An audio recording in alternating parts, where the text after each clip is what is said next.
I got a resolution. I'm gonna start treating people exactly how they treat me.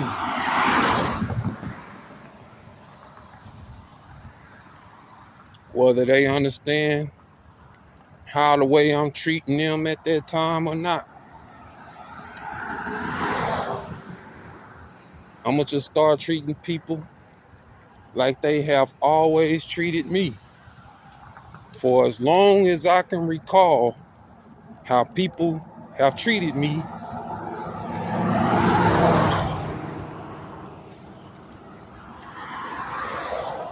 I could go way back to childhood. And if I just so happen to feel some type of way,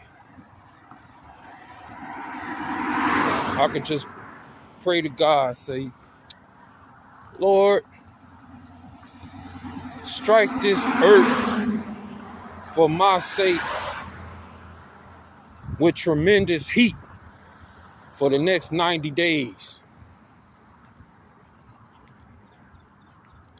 based on the way people have treated me in my past.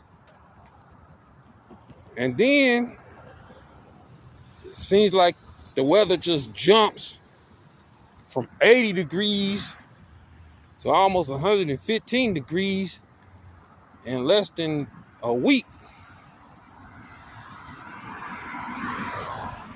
So I deleted it off my YouTube like I normally do. Something like that. And you say, well, why am I talking about it? Well, because people don't understand. You can't do the serving of the Most High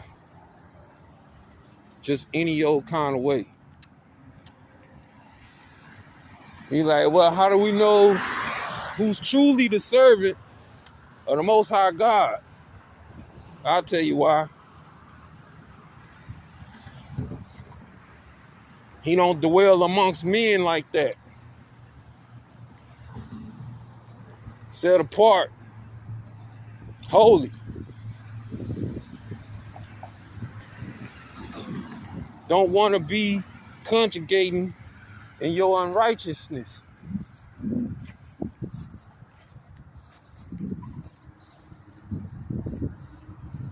And could care less about your money.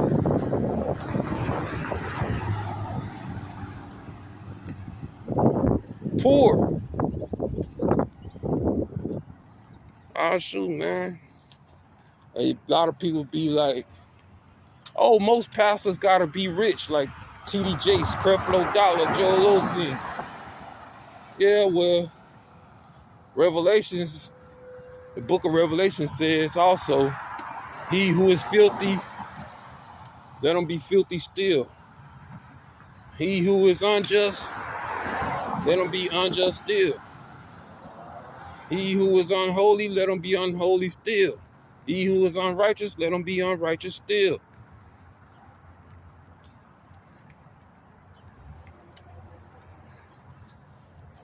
If you're unholy, you dirty, you're filthy, you raggedy, you wretched, you treacherous, you rebellious, you contentious, you have a lot of strife, you're a thief, you're a liar, you're a whoremonger, you're a murderer, you're an idolater, you in adultery, you're a fornicator, or you're a T.D. Jakes or a Creflo Dollar, Joel Osteen, false prophet. Whatever the case may be, Revelation says, he who is filthy, let him be filthy still.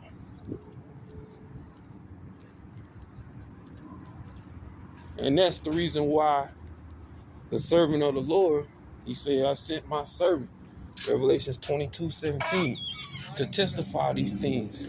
That pen? Yeah. Thank you. Sent my servant to testify these things in the churches. I normally stand up and do my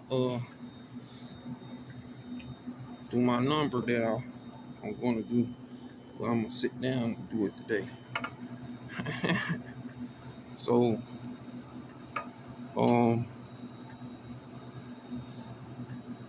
you say, well, your $1 or $2, ain't that like gambling? No, it ain't.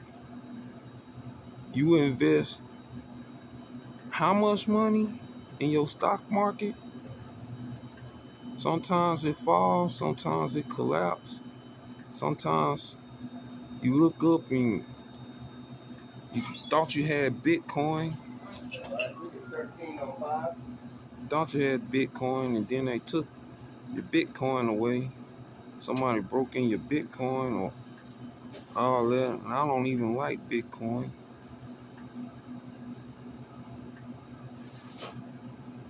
But check this out. You invest in property and you lose your property, then guess what? You lost your investment. But I take $2 and put it on my numbers and turn around, win 50, come back, win 10, come back, win $2. That's $62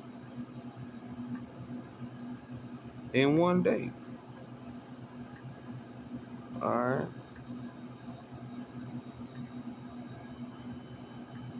Now you hit the jackpot. That's $250,000. And you have 160 some odd days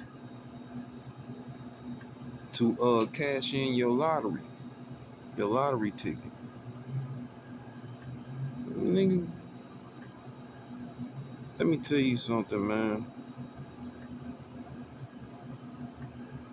It's a money exchange system. That's what the lottery is. It's a money exchange system. You're like, well, how do we know you're going to actually hit the lotto? You ain't worried about that until the person actually hit the lotto. Until then, you got a whole lot of stuff to say. Letting a lot of negativity. When the person actually hit the lottery, then everybody that said anything bad about you, oh man, you wasting money. Ah man, you got a problem. Ah man, I can't believe you took $2 and put it on a lottery. I thought you supposed to believe in God. Don't the Bible say something about gambling? Yeah, it does. Yeah, it does. The Bible says a lot about gambling.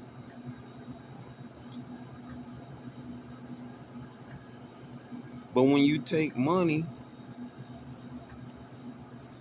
and you invest it in the stock market, like the Bible was saying, and Christ spoke about it, he said, he gave the one master, he gave the servant 5 pennies, came back with 10. Gave one servant 10 pennies, came back with 20. Gave another one 5 pennies, came back with 10. But to the one that he only gave 1 penny, he went and hid it. He's like, where my money at?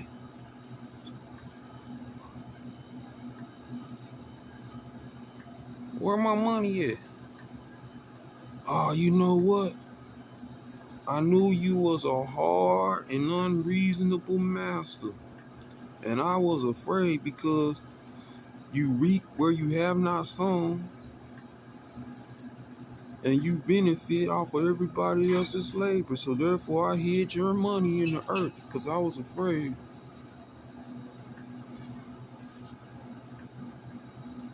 And there it is. You can have it. Your penny. It's like, man, why didn't you take my money to the exchangers? And it would have grown interest. And by the time I got back, I would have doubled my penny and at least had two. Like, man, slay that motherfucker. Stupid. And take the money, give it to the one who has 10 so he know what to do with it.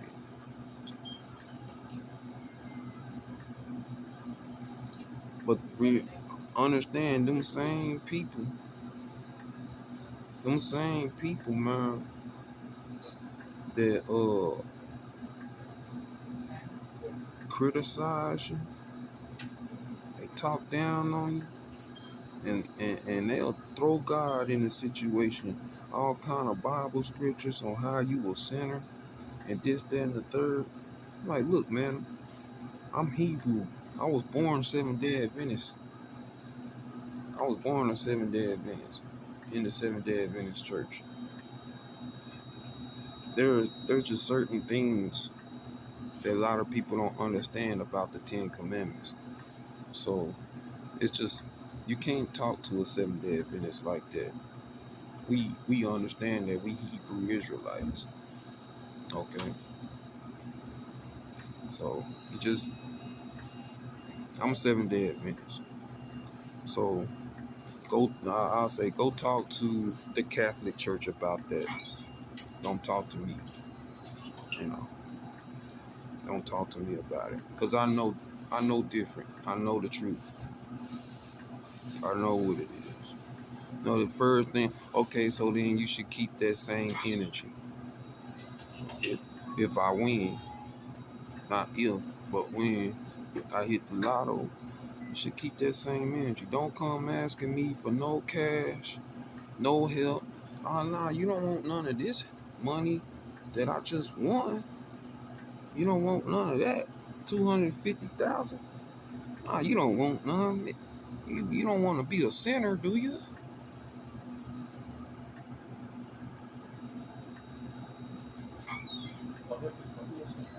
You don't want to be a sinner. God gonna get you. You accepting money from me, and I just won the lottery with it. Then you ask me for $10,000 out of my $250,000. Then you ask me for $10,000 to help you pay your rent and your light bill and mortgage and stuff, car notes. I'm like, dang, $10,000 is a lot of money, man. Like, maybe you should have had played the Saturday, Sunday, that's all. Where you go?